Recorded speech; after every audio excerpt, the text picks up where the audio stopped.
Well, if we want to install PostgreSQL, the obvious way to start is going to the PostgreSQL homepage, and there we have a download section, and as you can see there are various pre-built binaries available for different operating systems, but we want to install from source, so we go to the file browser, and here you can see the different versions that are available. I picked the latest one, the 962, and here we have the archives, either bzipped or gzipped. Now for building we need to download this, so I change to the terminal, and now we use curl to download the archive. And after downloading we will verify the archive against the checksum that was stored on the server. So we first have to download that checksum file from the server.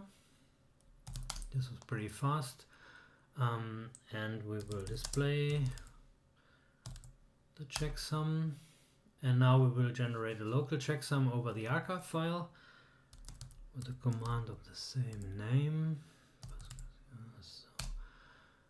and they pretty much look the same, so we can be sure that we got the right archive and it wasn't modified or tampered with along the way. Now we have to extract the source code with first unzip it, and then after unzipping it we have to extract the tar file.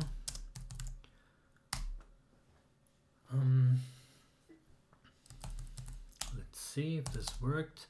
Yes, now we have a source tree under this directory, and as you can see this uses autoconf to determine all kinds of parameters of the system we want to build on.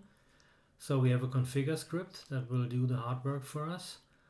Configure has a lot of options we can use to modify the build, but at the moment we just want to tell it where we want to have the install once the build has finished, and this is done by using prefix. So this looks like configure prefix PostgreSQL 9.6, because we want to have the installation in one directory, not spread all over the place. So we just say prefix op PostgreSQL 9.6, and this is the place where everything will be installed. Another thing I will do is give it a cflags for the compiler, just to show how this works. I'm using march equals native, and this tells the compiler to enable all optimizations that are only available on the target platform. So what this will do is we will build a PostgreSQL that is tailor-made for the machine we build it on. It will probably not run on other machines, but it will run on this machine just perfectly. So let's see what happens. Now configure is testing all kinds of stuff to find out what it has to do, and it has generated makefiles. Let's see. Now we have a makefile, and this makefile will build our PostgreSQL. So the next thing is just to say make, and off we go. This will take a few seconds. Fluffy unicorns dancing on rainbows. And now it's finished and says all of PostgreSQL successfully made, ready to install. Before we install, let me show you something. I already created this directory where we want to have the install living, and as you can see this belongs to a user called Postgres. This is not necessarily, or you don't need this under all circumstances to have it under a Postgres user, but what you need is a non-privileged user.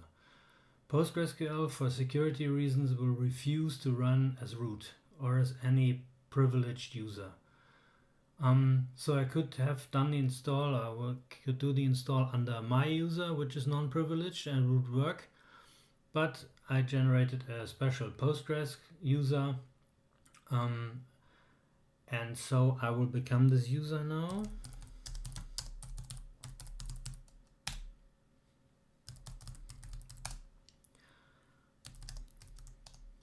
And I will become this user here also for the install.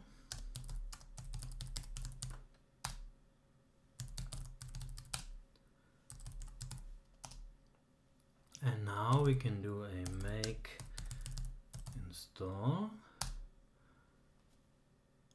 And this is finished, and let's see, now we have here our first PostgreSQL installation.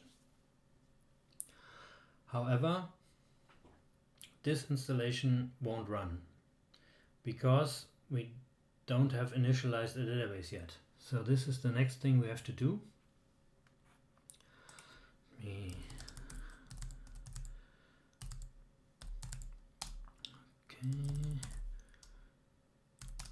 Minutes. So now we have to initialize the database. In order to do this, we need a directory where the data files should be stored in. I will put this just alongside the other directories here, so we have everything in one place. Data, and I call it data. Let's see, now we have a data directory, and this has to be initialized as a PostgreSQL data directory. The command to do this is called initdb, and is living in the bin directory, so the binary and initdb, and now we need some parameters. The first parameter is where is the directory we should initialize. This is -d data. Then the database should have an encoding, so this is UTF-8, which is a sensible default for most applications. We want to have a super user. This is the super user of the database. It has nothing to do with the Postgres user of the operating system. But I call it also Postgres, and I want to be prompted for a password. I'm missing something. Data directory, encoding, user. Yes, I want the authentication, the default authentication method to be MD5. This can be changed later on. It's just the default for initializing the stuff. And I want to have data checksums. This -k parameter for the data checksums. This is not default, but it should be. Enabling those checksums allows the database to find even small glitches in the data files, which could cause trouble later. So if you enable this, you're prepared to be informed if there's trouble coming as soon as the database can possibly know it, and then you might have a chance to recover from that before data files become so corrupted that the database won't work anymore. So always use this -k parameter and just forget that you could do without. And now let's see what happens. We get a short report, what will be done, and it asks me for the super user password, which in this case I just set to Postgres as well. And now it's initializing the data directory. This was pretty fast. Let's see what happened. Now we have a lot of new stuff in the data directory, and now PostgreSQL is ready to run. To start it, we go to the binary directory and use a command tool called pgcontrol or pgctl, which with you can control the server. So in this case I want to say start and have to tell him where the data directory is. And that's it. Our first PostgreSQL server is running. Let's see what we got. I'm now using the command line called PSQL, and I want to connect with the user Postgres. I want to be prompted for the password, and I want to connect to a database called Postgres. This database is always there. It's the administrative database of the PostgreSQL server, and it's generated by initDB, and it's always there. This is the database you connect to, and then you can create new databases, do all kinds of stuff, but you can rely on that this Postgres database is always there. So we use this for initial login. So it asks me for the password, which is also Postgres, and we're logged in. And now let's see if it works, or if it really works. Select version. And hey, our first PostgreSQL server compiled from sources, installed from scratch, and it is working, and it's understanding SQL, and we can connect, and now we're ready to move on to the next installment of the series. So that's for today. You're still there. What about Windows, you ask? Okay, let's see what happens on Windows. On Windows, it is quite hard to install from sources. But fortunately, there's another way. As you can see here, we have this Windows pre-built binaries, and I recommend to use this to download the zip archive. In this case, it would be Win64-bit. And if we download this archive, we get this. Let's see. We get this zip archive, and if we unzip this, which is funny enough, this is not easy with Windows only, because Windows has no command line tool to unzip zip files, but we can use 7-zip to do this. So now we will unzip the archive. That will take almost as long as building on Linux, because we got a lot more files, because this is a binary distribution, and all the extensions are there, and the pgadmin4 graphical tool is there, so we get a lot more stuff. So this takes a bit more time. Fluffy unicorns dancing on rainbows. But anyway, that's finished. Let's see what came out of it. Oh, we have a PostgreSQL directory, which was in the archive. And now you see that it's pretty much the same that we generated from sources on Linux. And will pretty much work the same. So we can create a data directory, and now we use slashes initdb data directory is data, encoding is UTF-8, super user is Postgres, password prompt, authentication MD5, and the checksums.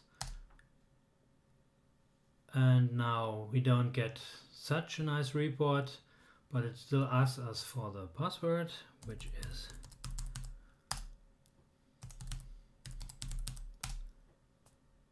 and you can see that this is a German Windows, so this is asking me in German, and the report is in German.